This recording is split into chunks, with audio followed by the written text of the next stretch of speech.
As the U.S. election unfolds tonight, you are not alone if you are thinking about your future and exploring the possibility of a new life abroad. This video offers a glimpse into why other Americans like you have made the move and what they've discovered along the way. You'll hear from expats who have already taken the leap, sharing what inspired them to leave, what life is truly like overseas, and how it's changed them. The world is full of opportunity, whether you are looking for a part-time or a full-time escape. If you're serious about exploring life abroad, we have lots of resources available on our website and right here on our YouTube channel. From in-depth guides on specific countries and cities to visa requirements, healthcare options, cost of living, and tax-friendly destinations, we are here to help you make the best choice for your future. So let's dive into these stories and see if life abroad could be the fresh start that you are looking for. Welcome back. I'm Jen Stevens, Executive Editor of International Living and your host. So now we are going to hear some firsthand stories from people like you who took their curiosity about life abroad and have successfully relocated overseas. They're going to share their journeys and challenges, some of the benefits that they've experienced since moving abroad. And I hope that these real life stories will give you some inspiration and some insights as you consider your own move to another country. So joining me is a wonderful panel of expats. We've got Marcia Scarborough in Madrid, Spain. Hi, Marcia. Glenda Cole in Portugal. Hi, Glenda. Yeah. There you are. Jim Santos, who is roving the world these days. Hi, Jim. Yeah. Buenos dias. Seppi Tibibian. I hope I've said that last name. I kept practicing, not sure I did it right. You got Malaga, it right, Jen. Spain. All right. Hi, Seppi. Thanks for joining us. And Cindy Sheehan in Italy. Hi, Cindy. Buongiorno. Great. Thanks so much. Marcia, I'm going to start with you. Your move to Spain was influenced by significant financial challenges and what you saw as political changes. Can you share a little bit about your decision-making process and why Spain stood out to you as a good place to go? Well, my decision-making process was that I lost everything in the housing crash of 2008. So I had invested in properties in Santa Fe, New Mexico, thinking this was going to grow my nest egg and I would be able to retire. And then the properties went, which were heavily leveraged anyway, and then they went upside down completely. I ended up going into foreclosure and bankruptcy. And then the nest egg was gone completely. And I realized I was going to have to live on my pensions somewhere. And that would not be the United States. That would not be possible. And I'm well traveled enough to know that there were places that I could live on my pensions. So I started at the same time I was going bankrupt, I got a certificate to teach English as a second language. So I was in the summers at the Santa Fe University of Art and Design. I was teaching faculty from other universities. So then during the winter, when Santa Fe's way too cold, I was going to visit my former students in their countries looking for this place where I could afford to live and want to live. So I went through South America, Brazil, I know Mexico very well, all of that. And then I went to visit one former student who lived in Spain, in Madrid, thinking it would be too expensive, but I wanted to visit him because we had struck up a friendship. So I went to Spain and it was like, wait a minute, it's not too expensive. And it's got everything I want. It's got great weather like Southern California, the sort of flora and architecture of the Southern California of my youth. This fantastic joie de vivre culture, highly social, great food, great wine. And the thing that really sold me was it's safe. It's safe. There's like almost no violent crime and great public transportation. So by the time I had spent 6 weeks traveling around Spain, I realized that I wanted to move there. So then I went and started to do the research and start the visa process. And I just, with my pensions, just squeaked on the non-lucrative visa of the amount of passive income you had. It was like exactly that much. Right. Okay. And, so you mentioned sort of safety and lower cost of living as key factors in your decision to move to Spain, but can you talk a little bit about how those things are reflected in your day-to-day life? Like, what does that actually mean, practically speaking? What does your day-to-day life look like? And maybe how do you think that would be different if you were still in the States? Well, I think like if I was in Los Angeles with the money I have now, I'd be one of the 75,000 unhoused people, because there'd be no way I would be able to, have a place in Los Angeles on these pensions. So in Madrid, I have a studio apartment in central Madrid in the very nice area. And I have wonderful public transportation, so I can go everywhere in Madrid for nothing. I have a senior resident Metro card that takes me Metro bus and the urban trains for zero. So the whole expense of having a car and gasoline and all that is gone.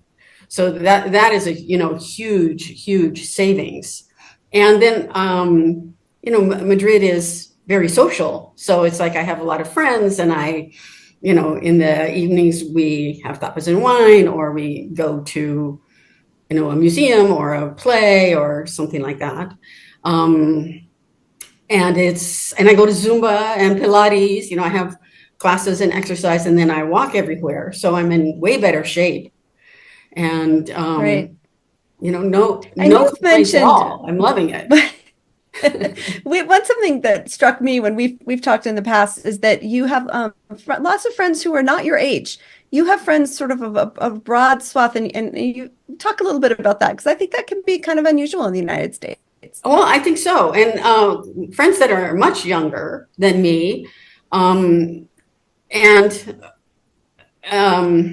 the concept of the caballeros, like young men who it's not a romantic thing at all, but they like, because chivalry is not dead, they're like, I'm your caballero. That means I'm your champion. You need something, call me, and they mean it. So, that is very interesting. And also the great majority of my friends are Spanish. I have lived in an expat community in Mexico 20 years ago, and I kind of decided that expat community was not for me. I want to be in the actual culture, in the actual mix of it. So I have, professional women friends. I have all kinds of young friends.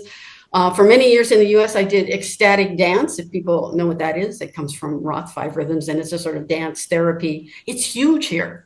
You can go every week. So I have a lot of younger friends that are from that ecstatic dances, sort of hippie-ish woo-woo community.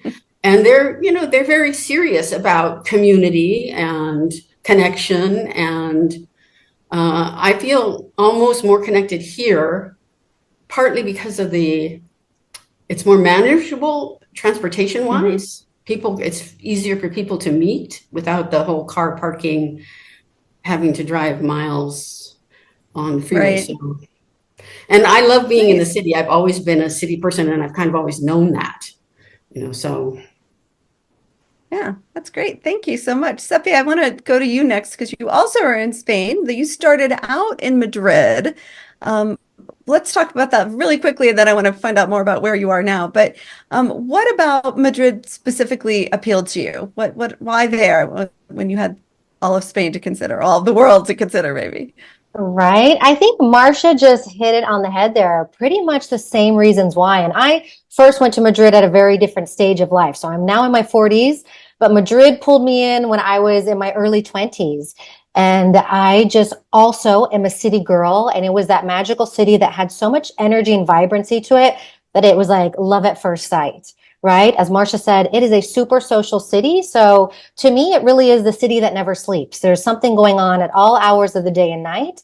And it's a city, and I think Spain in general, but it's amplified in Madrid. You will see that people of all ages are out at all hours. I would love just strolling in Madrid at 11:30 p.m. at night, and you will see, people in their 20s, 30s, but then you're going to see the abuelas in their 80s and 90s walking around with the grandchildren who are 4 and 5 years old. And so it's a city that you never really feel alone, and you're constantly feeding off that energy.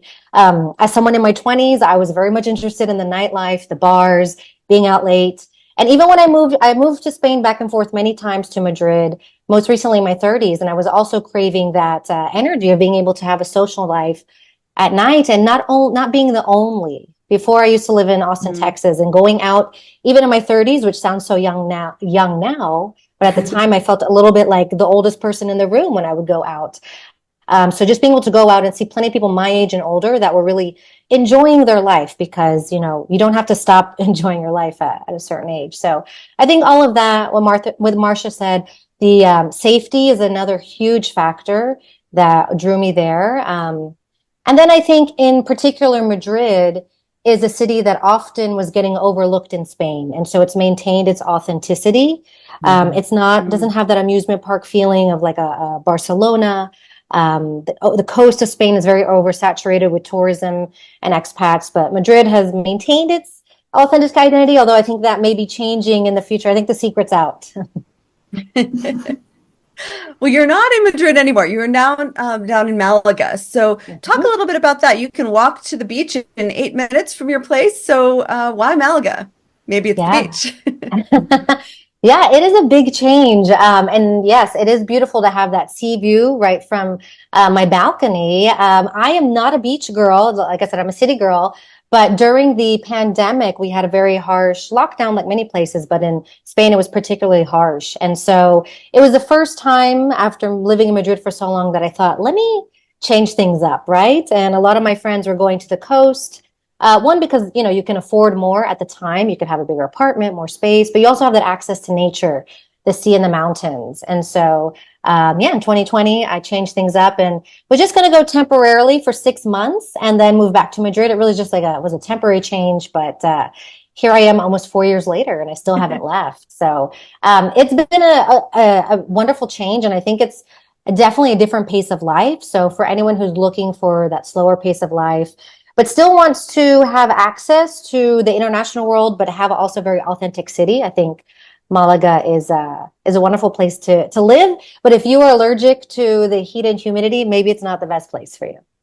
Right. Okay. Can you talk a little bit about the community that you started? It's called She Hit Refresh, and what inspired you to create that space for women over 30 who are interested in moving abroad? Yes, thanks so much for asking about it. So I started She Hit Refresh, which is my company that teaches women over 30 how to move abroad. And it really came from my own experience. So as I mentioned, I'd moved back and forth to Spain quite a few times, but it was at 35 that I thought, let me try once again and make this work. Those previous times, I just always had to move back to the US because I couldn't find a way other than teaching English to stay. And that's not what I wanted to do. So when I moved at 35, I'm now 44, but when I moved at 35, I just had a lot of peers, friends, and people in my network in the US asking me not only how I did it, but, was I too old to be doing this? Was I scared? What about my career? Asking all these questions that were really coming from a place of fear. And I had met so many incredible women in Madrid who had done it. And so just kind of put these two groups in a Facebook group to see how they could help each other. And from there, it took off. And since then, I've been helping women who are kind of the in-betweeners, I like to call them. So they're not women who are taking a gap year or fresh out of college, but they're not women who are at the point in their life where they're retiring and they may not have as many tethers as someone in between who is juggling, how they're going to maintain their career. Maybe they have a house, a mortgage, a student debt. So how to do that with those tethers and do it in a way that will work, right? And so it's been a really fun ride, 7 years now, of helping women understand how to do that. Because not only is it that aspect, but it's all those fears and limiting beliefs that we help them work through is it too late? Am I too old? What if it doesn't work out? What if I fail? All of that together. Right. Thank you so much for joining me. Glenda, I want to go to you next. What initially sparked your interest in retiring abroad, and how did you go about researching the potential destinations? You are in Portugal, just to give people a frame of reference there. So talk a little bit about how you ended up there. All right. So honestly, I was an insane, stressed, busy executive, working a zillion hours, as many of us have, and sleeping maybe 4 or 5 hours a night. And I actually had an intervention. My friends had an intervention with me when we were on one of our fleeting vacations in Croatia. I'll never forget it. We were having wine by the side of a pool, and my friends turned to me and said, "The job is killing you. What are you going to do?" And I went, "I love my job." And they said, "We know that, but it's killing you." So I did something similar to what Susan was talking about. I wrote a marketing plan for my life. And at the end of all of my spreadsheets and action plans and strategy, it came out, no, I want to experience living the way I've been vacationing. And how can I do that? So I started, of course, the answer was international living. I started reading the publication years ago. And about 5 years before I thought I could afford to retire, I happened to be on a incredibly excruciating long plane ride. And that month I had tucked away my international magazine, my pleasure to read on those long flights. And it happened to be that global index issue. And I spent that entire 7 hours doing spreadsheets, doing my own weighted variables, and 5 countries appeared miraculously as the places that maybe I could think about retiring to. Great. Now, you ultimately ended up on the Algarve in Portugal. What aspects of life there appealed to you most, and how, what made this the place for you? So at an annual visit to many countries, Malta, south of Spain, Panama, I hit the Algarve, and everything the magazine said about it was true, but beyond my wildest dreams, right? Of course, it's the exquisite weather. I'm looking out at the ocean right now, and it looks stunning. I saw a cruise ship yesterday out there. I'm on a golf course. All of that is tied to cost of living. I did a spreadsheet. I'm a spreadsheet nerd on cost of living in all of those places. And I realized that I could sort of live like a queen here. I have a beautiful villa on a golf course with this ocean view. And every day I wake up to beauty. And it's the natural beauty around me. I'm not a city person, but I do have a city close by. City, when I say Lagos, but I can also be in Lisbon, which I will be on Thursday, for a beautiful weekend. So it is the weather, it is the beauty, the natural beauty. It is the people are so welcoming. It is the fact that, sadly, I can speak English every day as much as I love language. It is very easy to move here, and it is easier to make. I was talking about this yesterday to friends. I've had a lot of visitors, and they said, I think it's easy for you to make friends, and I make friends everywhere. Obviously, I'm very, very outgoing, but I made more friends here than I made in the US because it's just so easy and so much fun. You can do as little every day as you want, or you can just lay out by the pool every day. It's a beautiful life. Very nice. I'm gonna leave it there with "It's a Beautiful Life" because that sounds pretty compelling.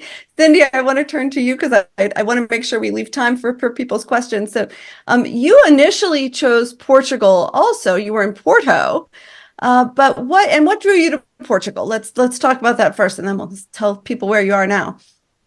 Sure. I had been traveling the world for a couple of years and was really starting to get intrigued about the idea of living somewhere not in the US.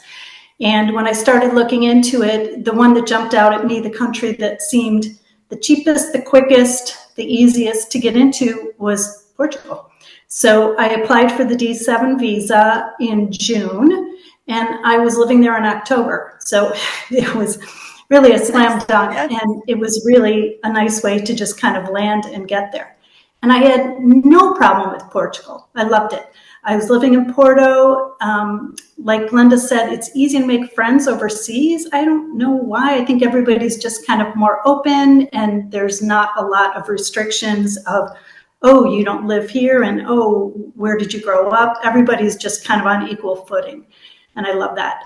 While I was in Portugal, I learned that if I wanted to, let me back up a second. So before I got to Portugal, I had been trying to apply for my Italian citizenship recognition through Ancestry. And during the pandemic, when everybody had time on their hands, I was researching that. And it wasn't going to be easy. It wasn't going to be quick.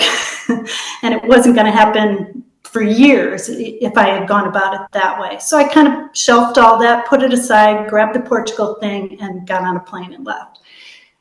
While I was in Portugal, I found out that if I moved to Italy and applied in Italy, I could have my passport in my hand in 6 months. So, no way, really? Yep. In Portugal, it was going to be 5 years of residency and then 2 years to get your passport approved. And so, I'm not getting any younger. So I thought, okay, that's kind of, I'm on a quicker timeline here, guys. So when I realized that I could move to Italy and apply from living there, there was no question in my mind. I sold my furniture in Porto. I said goodbye to the awesome people that I had met there, and I got myself over here to Italy. I submitted all my paperwork on February 4th, and I should be approved any day now. And really, I would have been approved. Don't even ask. I forgot one document back at home in Denver and have to get that sent to me. So other than that, I would have been approved by now. And what are we in middle of May? Yeah, wow. Once I get my citizenship, then I can go ahead and apply for my passport. Wow, that is fabulous. And where are you in Italy and how are you enjoying it? I am in Umbria, and the reason I am here is because I'm working with a service provider. Like you guys all said, I'm kind of a big city girl, and this has been a real change. I'm living in this tiny little medieval hilltop village with 5,000 people and not a lot to do. And the public transportation here is not great. Everybody has a car except me. So I'm enjoying it. I mean, it's beautiful. I'm in the hills, and it's a really beautiful area. And I will be here during this process. After that, I will be changing. Right. Okay. I'm going to head to you'll Sicily. Okay. I was going to say, will you stay in I'm Italy for totally a while? staying in Italy. Yeah. Okay. Nice. Thank you for sharing that. Do you have any specific advice for folks who are who would consider doing what you're doing and pursuing a passport through Ancestry? Is there one or two things you'd let them know ahead of time before they get their process started? Yeah, I would say do it sooner rather than later. As we've seen the golden visas disappear in Spain and in Portugal. They have changed the tax regime in Portugal for new people coming in who weren't grandfathered in. Things are changing all the time, and I know here in Italy they are talking about, and thankfully bureaucracy moves slowly, so it shouldn't happen anytime soon, but they're talking about limiting the amount of generations you can go back. So that's one thing. And they're also talking about requiring a language or having a language requirement, which thank goodness they don't have for me, because that might completely flop for me. I'm working on it. Right, gotcha. But that's not a requirement with the Ancestry. And there's different ways to move to Italy without Ancestry. There's visas, there's an elective residency visa, there's someone mentioned the 7% tax regime in the smaller towns, where they're trying to draw people to the small villages and offering a good tax benefit for that.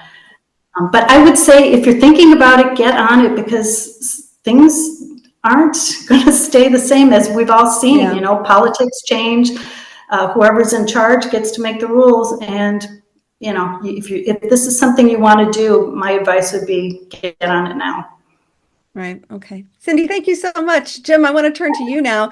Jim has started out in his IL world with a different hat on than he's currently wearing, but I know you first as our International Living Ecuador correspondent, because you were in Ecuador for many years for us. Can you talk just briefly about your experience there and how, what was life like there? Why Ecuador? Sure, Jen. Happy to be here today too. Can you hear me okay? Yep. Oh, okay, great. We first got attracted to Ecuador for the weather. We're very interested in just not being cold anymore. So we moved to the coast of Ecuador. Shortly after that, I became the coastal correspondent for International Living. So that took us up and down the coast and meeting people and seeing different locations. Then we got the crazy idea that we wanted to hike the Inca Trail. So since the Andes were right next to us there in Ecuador, we did a lot of practice hikes and practice trips to the interior of the country. And then a trip to Peru for the hike, and went to Uruguay, went to Buenos Aires. So I think the main thing that we got from it was the idea that you can live anywhere you want. And I've talked to people about this at international living conferences before. It seems like an incredibly daunting task when you're first thinking about moving out of the country. And I don't want to minimize the challenges, because there are challenges. But once you've done it after a year or two, you look back and you think, what was the big deal? What was I so worried about? Life goes on just about anywhere. And it's really interesting to see how much we really have in common with people in places that are just so diverse. Yeah, and now you are roaming, if for lack of a better word. Right. You've sold your house in the U.S. again. You've gone back to the States for a little while, and now you've sold your house Mhm. and you're on the road. What motivated you to take this path? And are you ultimately looking for a place to settle? Well, when we first left Ecuador after about 6 years there, it was with the intention of setting up a home base in the US. So we have 4 kids and 9 grandchildren. So we knew that realistically we'd be going back and forth to the US. Uh, we got all set and ready to go. And unfortunately, that's when COVID interrupted our travel plans. So after, this delay caused by COVID, we decided that, okay, now we can travel again. And we kind of overcompensated. We planned this big trip last fall into Eastern Europe. We were going to hit Greece and Turkey and Vienna and Prague and going to go to Croatia and Barcelona and Portugal, work our way through all this.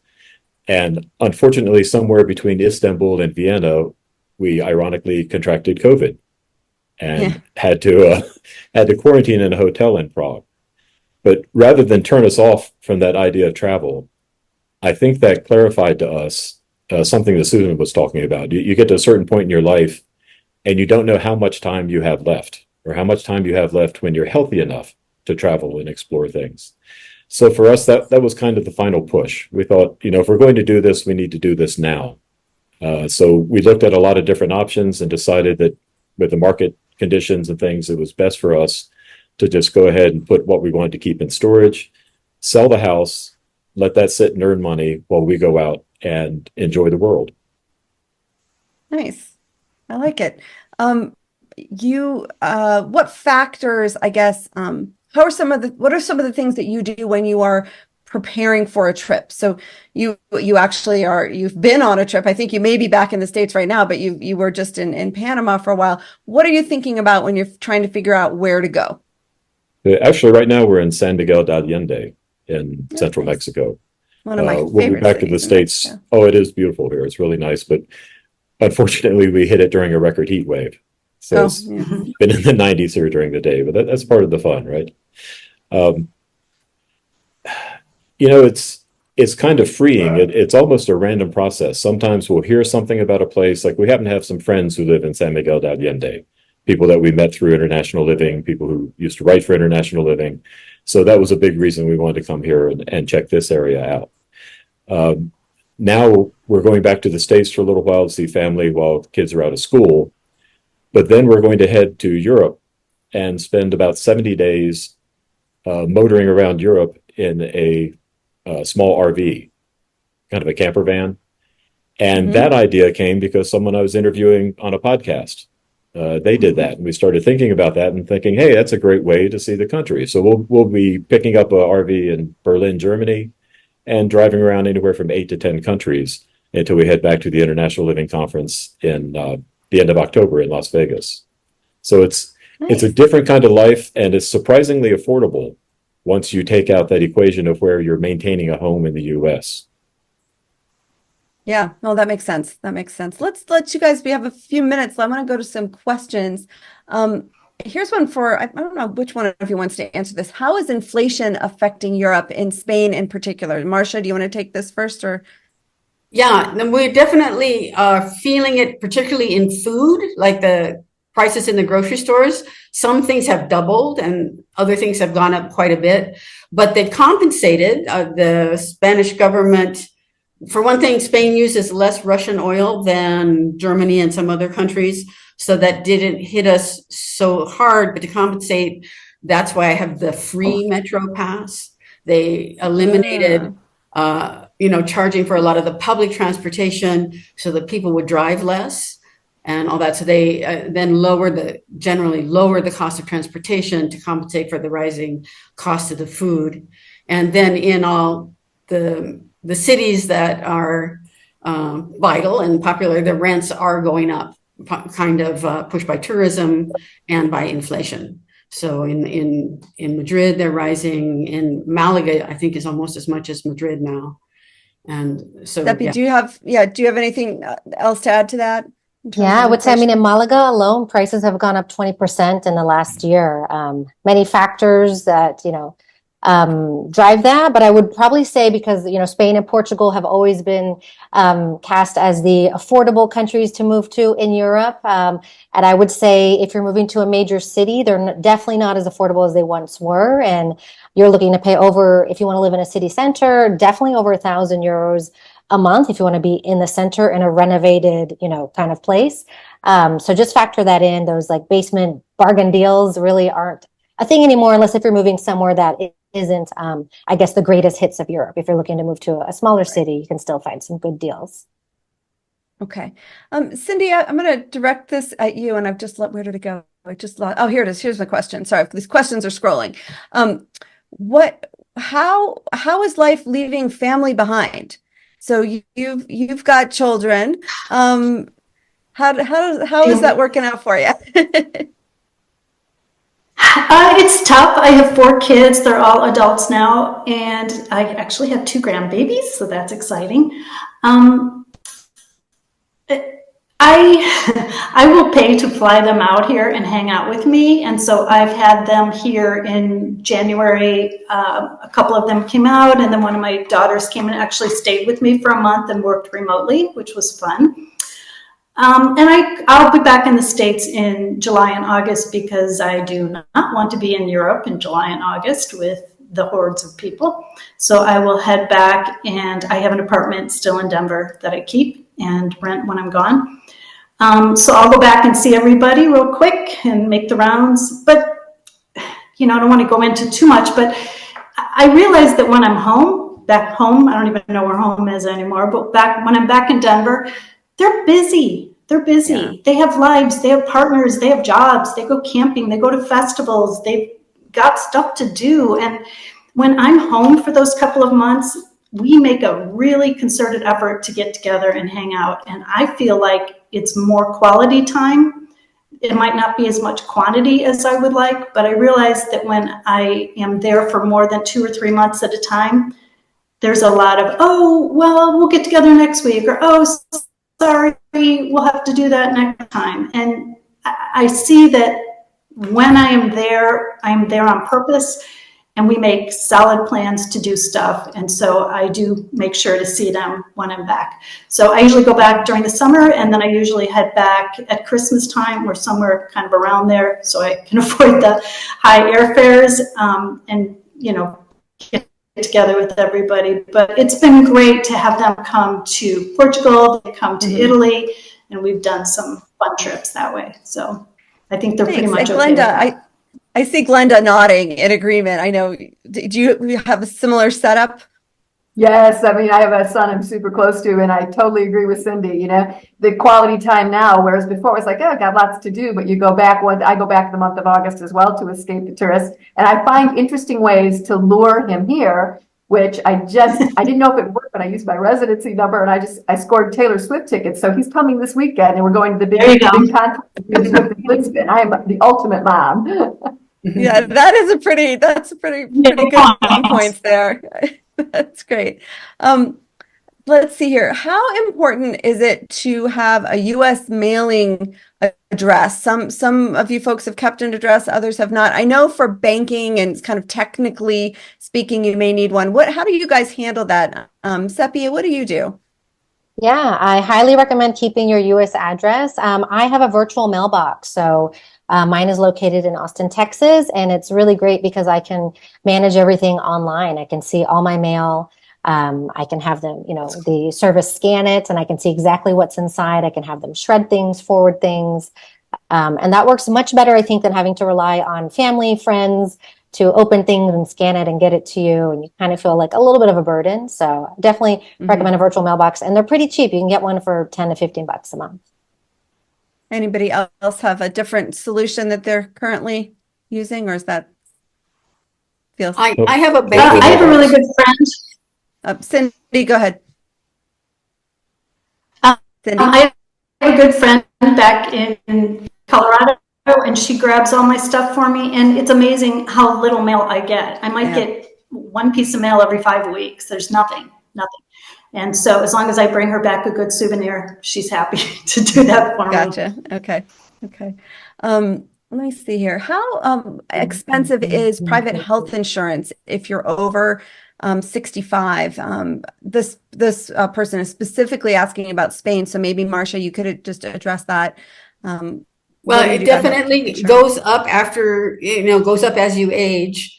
And if you're over 74, some companies won't take you, but there is one called Atlantida that will take you up to 80.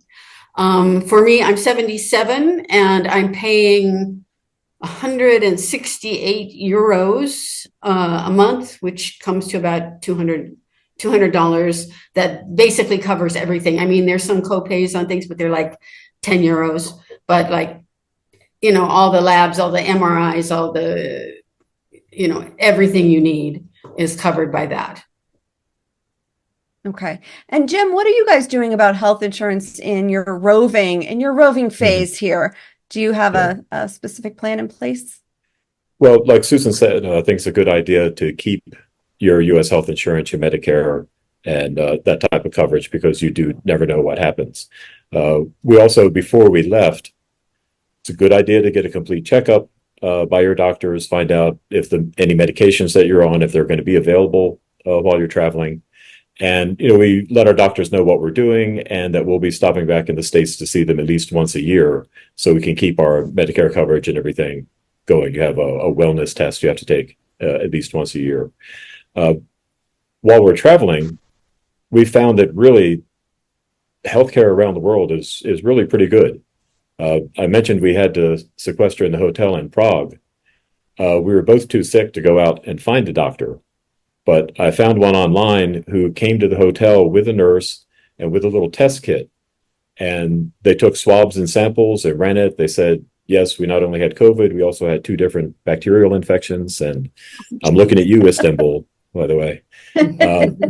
But they provided us with all of the medication that we needed. They went out and got the Paxlovid and brought it back to us. And it was just a very good experience, very nice experience. My wife and I both had surgery while we were in Ecuador, and it was possibly a quarter of the cost of what it would have been in the US. And most of all, we find that we're treated as people rather than potential insurance claims whenever we go to see a doctor. Nice. And anybody else have any comment? Seppi, what do you do about health insurance? Yeah, well, I can access the public health care in Spain. I particularly use the private health insurance. So for someone of my age, 44, I pay about maybe $60 a month.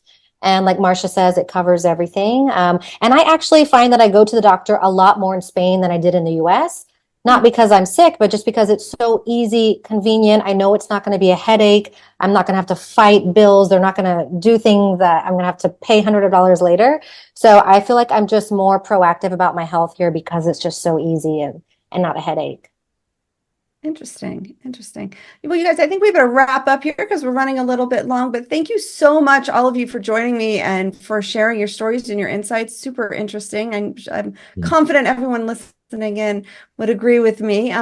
If you are tuning in and you have found the insights and experiences that our guests have shared to be valuable, as I have, remember that moving abroad is not just about escaping, but it's also about finding that better quality of life. So if you're interested in more content like this and answers to the many questions I unfortunately did not have time to get to, please subscribe to International Living. We'd love to hear your suggestions for future topics.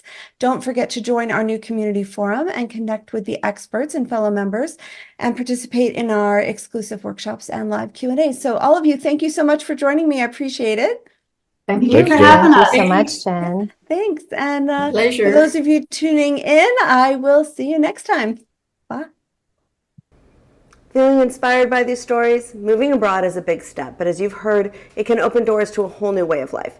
If you are ready to explore this path for yourself, check out the resources linked in the description, from guides on specific countries to practical advice on visas, cost of living, healthcare, taxes, and more. And don't forget to visit our IL Community Forum, a new space on our website where members and experts connect to share tips, recommendations, and support on every part of the expat journey.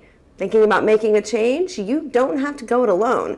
We have contributors on the ground all over the world, and we've been helping folks just like you successfully embrace a more international life since 1979.